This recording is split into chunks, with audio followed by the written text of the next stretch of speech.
And I believe that a majority in this House, Democrats and Republicans, agree with Senator McCain. But at some point, we have to stop saying, well, we'll get better. We'll get better. It'll be better next time. It'll be better next time. Because what's happening is it's getting worse each time we bring legislation or appropriations to the floor. We're getting more and more restrictive. We're shutting out more and more voices, not just Democratic voices, but Republican voices as well. This is a deliberative body. We ought to be able to deliberate a little bit. And both Democrats and Republicans have good ideas. Let us use this opportunity to change things, to go back to the regular order that Senator McCain talked so eloquently about yesterday. There is an opportunity to do that. It doesn't stop us considering the appropriations bills, but what it says is that we will do so under an open rule. We'll go back to the way we all say we want it to be, an open process. And, you know, and if you like some of these amendments, you vote for them. You make this legislation better. If you don't like the amendments, then you vote against them. I mean, that's the way this body is supposed to operate. None of this, you know, underhanded self-executing of controversial provisions that may not have the support of the majority in this House. Let's go back to regular order. This is the moment. This is a defining moment. Democrats and Republicans, if you really mean it when you say you want regular order, then you got to vote for regular order once in a while. Can't keep on making excuses. And I think this is the moment that we have on these appropriations bills to send a message to the leadership that we want things done differently here. We want to open things up. I think that's what the majority on both sides really want. But the question is whether or not we all have the guts to vote for an open process.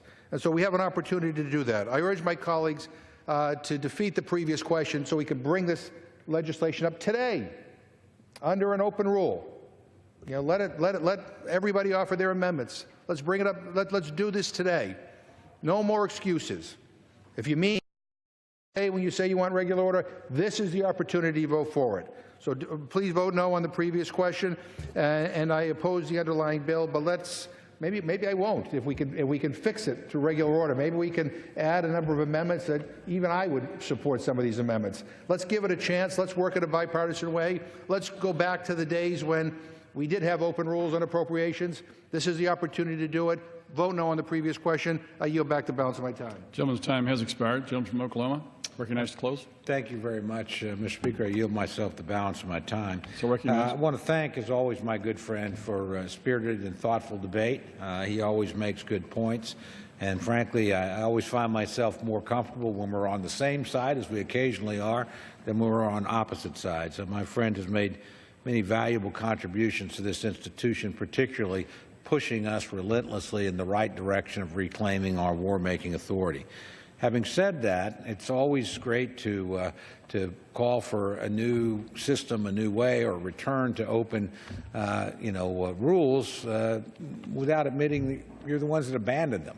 We actually tried to restore them. I regret we failed in that, quite frankly. But I will have to say, both sides have gotten used to not doing open rules because they don't want to cast tough votes.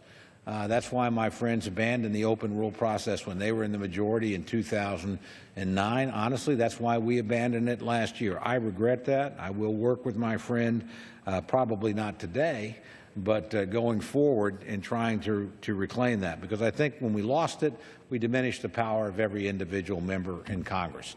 We thought we were protecting them. The reality is they now can no longer come to the floor as an individual, present their own idea.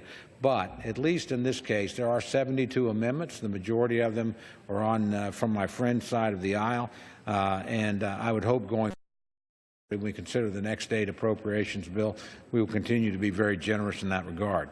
Mr. Speaker, in closing, I want to encourage all members to support the rule. H.R. 3219 represents the first step toward fulfilling our primary obligation as members of Congress to fund the government. We should all be proud of what we've accomplished in putting this bill forward. The bill contains the provisions of 4 of the bills passed out of the Appropriations Committees, representing the work of the Defense, Energy and Water, Legislative and Military Construction and Veterans Affairs subcommittees. The bill will significantly increase funding for national defense and ensure that the men and women in the armed forces have the tools that they need. We also increased funding for veterans to ensure that our fighting men and women will be taken care of long after they leave the service of this country. And we fund key member priorities in energy and water in the legislative branch.